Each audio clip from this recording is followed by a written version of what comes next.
As we talk about the wilderness journey and leadership, there's something that you need to have in your survival kit, and that is the hatchet of systems and processes. Because if execution is your tool, systems are the blade to cut down distractions and challenges. Because ain't nobody got time for a 50-step process, y'all. This is the Leadership on the Rocks podcast, where we equip and empower leaders like you to thrive in and create harmony between your professional and personal lives. I'm your host, Bethany Reese, and today we are getting our hands dirty, literally. Y'all, welcome to the Hands of Leadership, part 4 in our book launch series, walking through Leadership on the Rocks, how to survive, adapt, and succeed in the wilderness of leadership. Now, we've talked about the head, how you think. We've talked about the heart, how you connect. And now today we're going to be talking about the hands, how you take action.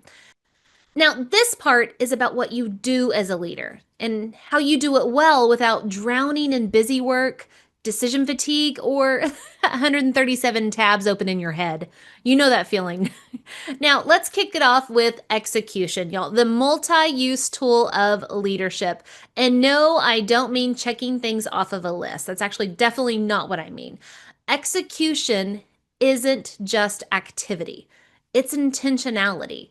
Now, if you've ever found yourself running full speed all day only to realize that you've actually got nothing mission critical done, well, congratulations. You've been trapped in the busy but not effective leadership loop. And I'm the first to say I've been there. I think we've all been there. But here's the truth from the book. Execution isn't about checking tasks off a list. It's about carrying out a proactive plan that ensures the right tasks are accomplished. In other words, if it's not aligned with your mission, it does not get your minutes, period. So ask yourself, what's mission critical this week? What can you delegate, automate, or delete? Are you reacting or responding? Now remember, leaders don't react, they respond to the stimuli, the situation, the person in front of them.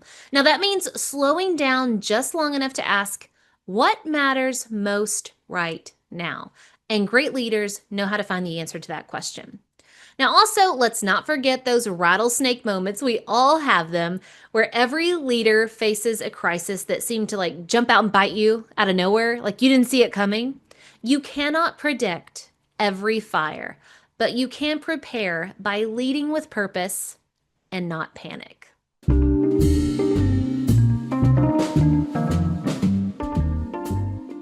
As we talk about the wilderness journey and leadership, there's something that you need to have in your survival kit, and that is the hatchet of systems and processes. Because if execution is your tool, systems are the blade to cut down distractions and challenges. Because ain't nobody got time for a 50-step process, y'all. Building effective and efficient systems and processes streamlines the work. Did you hear that? Streamlines. It makes it more efficient and effective. Now, this chapter is for every leader who's ever said, it's just faster if I do it myself. I've said those words, but spoiler, it's not. You're just used to the chaos. And so good systems and processes eliminate unnecessary steps, bring others on board, make the unseen visible so everybody knows what they're actually doing. And it helps your team move together, not just stay busy individually. So here's the strategy from the book. Start visual. If it lives in your head, it can't help your team.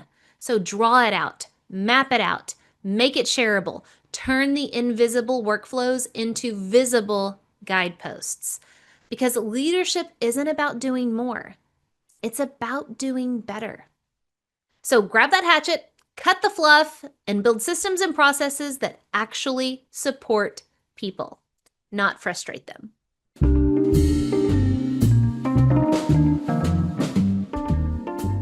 Okay, let's strike the match and talk about service. The real kind. The kind that warms and lights and ignites that culture and brings everybody aboard and wants other people to join in, right? Because quality service creates an environment where the why, how, and the what can be fully realized. And let me say this loud for the overwhelmed leaders in the back. It's not a time problem. It's a priority problem.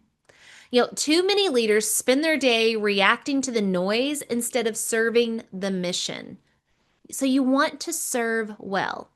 Well, guess what? There's 5 ways that you can do that. First, be present.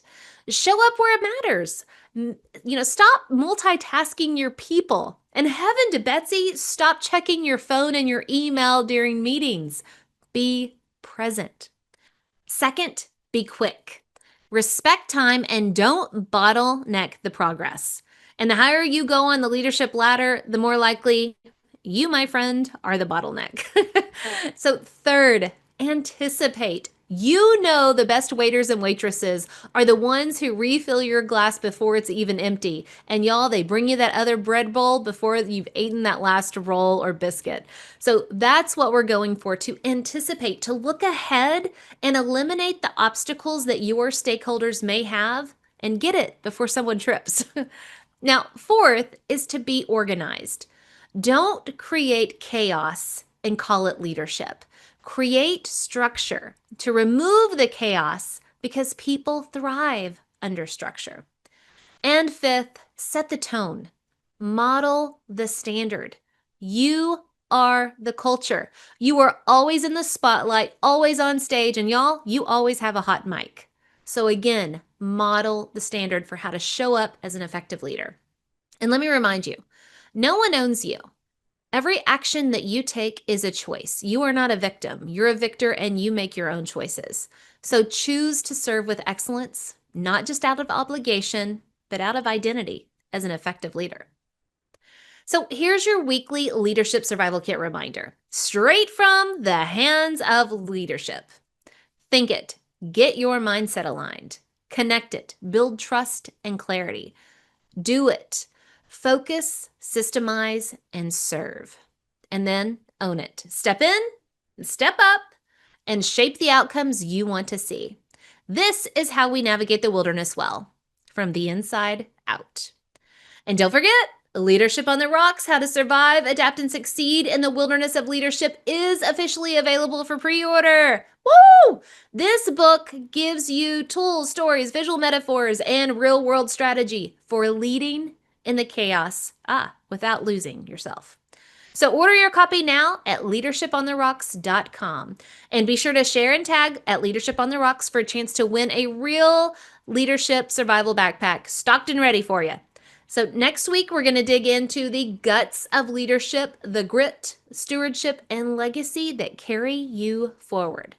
Keep leading with your hands. Think it, connect it, do it, own it.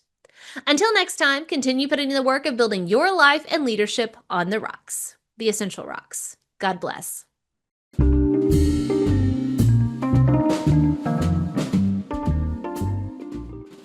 And remember, the most essential rock you can build your life and leadership on is the rock of Jesus Christ. Today's Bible verse comes from Proverbs chapter 16, verses 2 and 3. All the ways of a man are pure in his own eyes, but the Lord weighs the spirit. Commit your work to the Lord, and your plans will be established.